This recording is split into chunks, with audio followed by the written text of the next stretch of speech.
السلام عليكم ورحمة الله. بسم الله الرحمن الرحيم. الحمد لله رب العالمين، وصلى الله على سيدنا محمد وعلى آله وصحبه أجمعين. اللهم علمنا ما ينفعنا وانفعنا بما تعلمنا وزدنا من لدنك علما، وأسأل الله أن يسعدكم في الدنيا والآخرة. ومن كانت أمه حية فأسأل الله أن يبارك له في عمرها، وكذلك من كان أبوه حيا فأسأل الله أن يبارك له في عمره. ومن فقد أمه وأباه فأسأل الله عز وجل لهما الرحمة، ولوالدي الرحمة والجنة والفردوس الأعلى منها إن شاء الله تعالى. اللهم رضهما علينا رضاء لا سخط بعده، واجعل رضاهما علينا متصلا بنا وبأولادنا وذرارينا إلى يوم القيامة يا أرحم الراحمين. أيها الإخوة، اقترب ما يسمى عند الناس بعيد الأم. هل في الإسلام عيد هو عيد الأم؟ ليس في الإسلام عيد يسمى عيد الأم. الأعياد في الإسلام تكون بعد العبادة، فنحن بعد رمضان نفرح بعيد الفطر، وبعد الحج نفرح بعيد النحر، وليس في الإسلام غيرهما عيد الأضحى وعيد الفطر. لكن لما ضعف المسلمون في هذا الزمان وفقدوا هويتهم، ازدادت تبعيتهم لأعدائهم، وراحت كثير من المظاهر الغريبة والغربية تنتشر بين المسلمين في المأكل والمشرب والملبس. حلقوا رؤوسهم ما يسمى بالقزع الذي نهى عنه رسول الله، فحلقنا حلاقة القزع.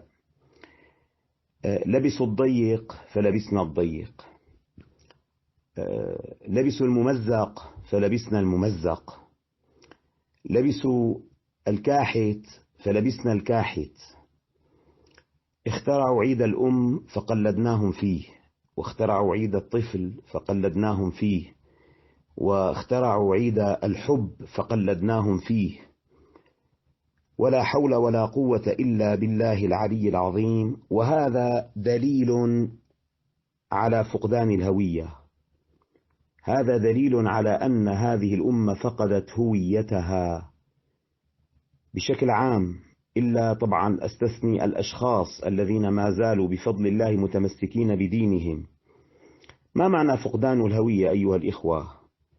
فقدان الهوية مصطلح يطلق على حالة نفسية يمكن تعريفها بأنها عدم مقدرة الإنسان على تحديد مصيره واتخاذ قراره بيده. مصطلح يطلق على حالة نفسية يمكن تعريفها بأنها عدم مقدرة الإنسان على تحديد مصيره واتخاذ قراره بيده، أو اتخاذ قراره بيده.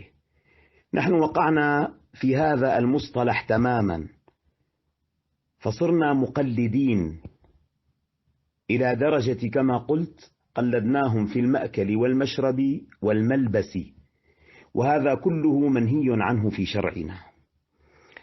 أنا لا أحرم أن تفرح بأمك، ومن أنا حتى أحرم أو أحلل، لكن لماذا لم تفرح بأمك البارحة؟ لماذا لم تفرح بأمك قبل شهر؟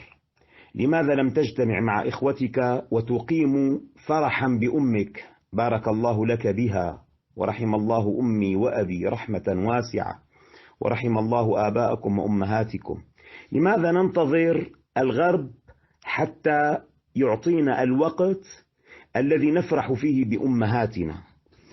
لماذا ليس في الإسلام عيد يسمى بعيد الأم؟ هل سألت نفسك هذا السؤال؟ وكيف يكون للأم في ديننا عيد ونحن أمرنا في كل يوم أن نفرح بها، وفرحنا بها بطاعتها، ببرها، بالتفاني بخدمتها، بحبها؟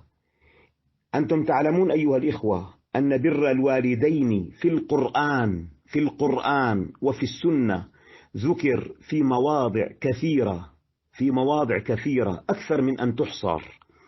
ذكر الله بر الوالدين والإحسان إليهما في أكثر من آية من كتاب الله عز وجل، حتى قرن برهما بتوحيده: وقضى ربك ألا تعبدوا إلا إياه وبالوالدين إحسانا واعبدوا الله كما قال ربنا تعالى ولا تشركوا به شيئا وبالوالدين إحسانا.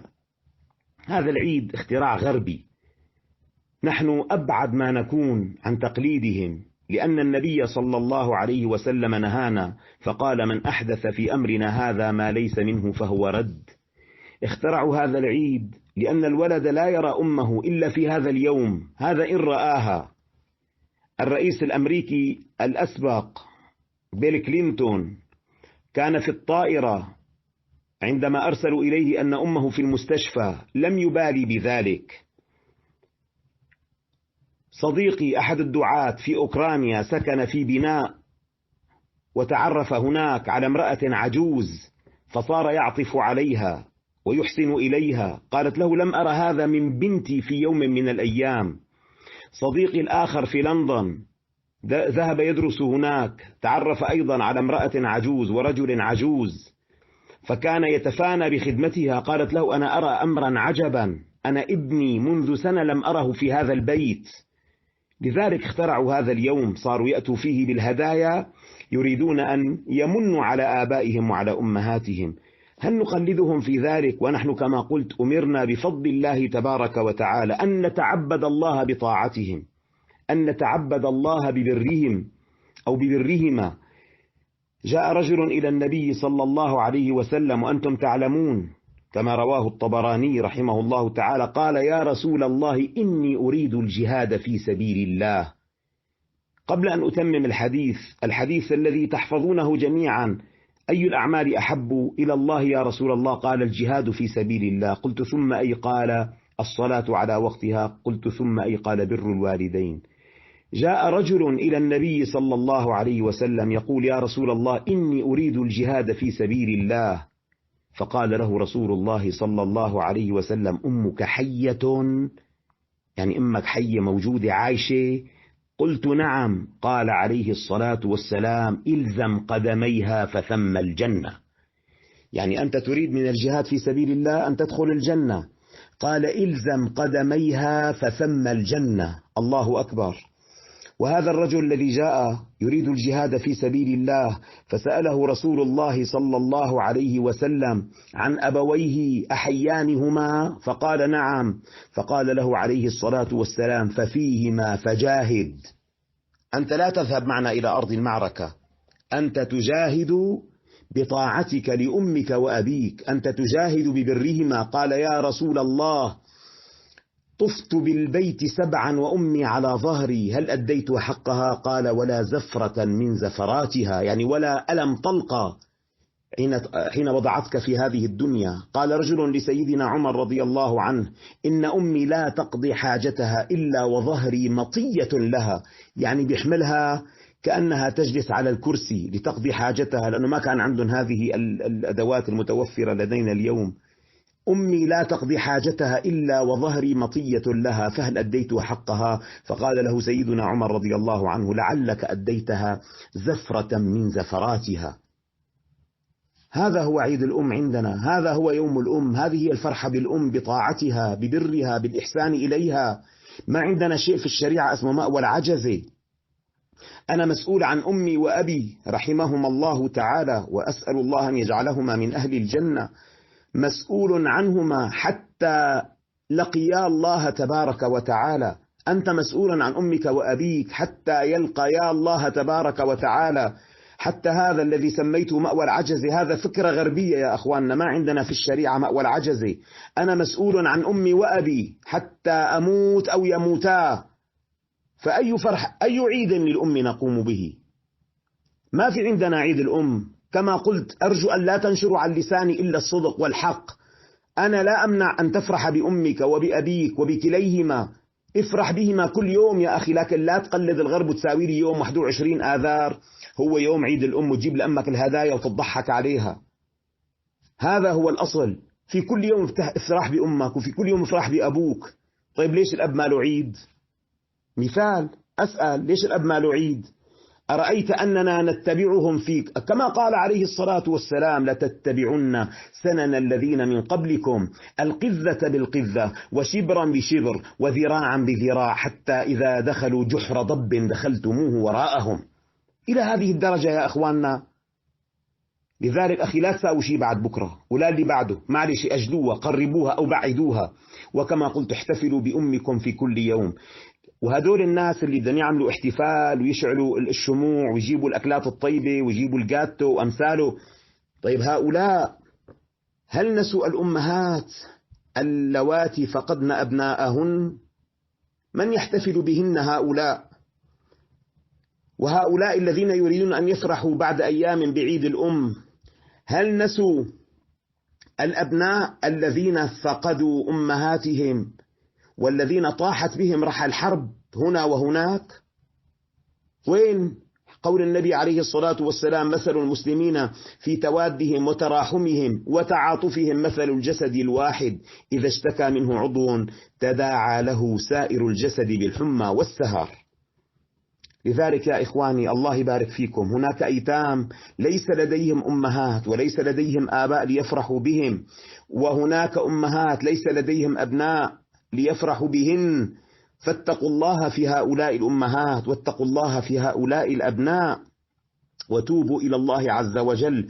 وكل منكم فليشعر بذاتيته وشخصيته وهويته وليقل: أنا لا أتبع الغرب في حال من الأحوال، أنا عندي منهج، أنا عندي كتاب، أنا عندي سنة، أنا عندي كفاية، أنا عندي اكتفاء ذاتي بفضل الله تعالى بما أعطاني الله عز وجل من النصوص التعبدية التي أعبده بها حتى ألقاه وهو راض عني بإذن الله تبارك وتعالى.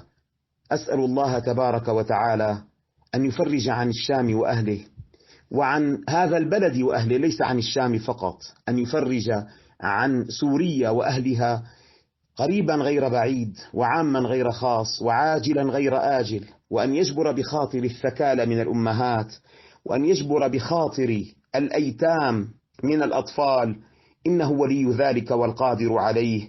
وأسأل الله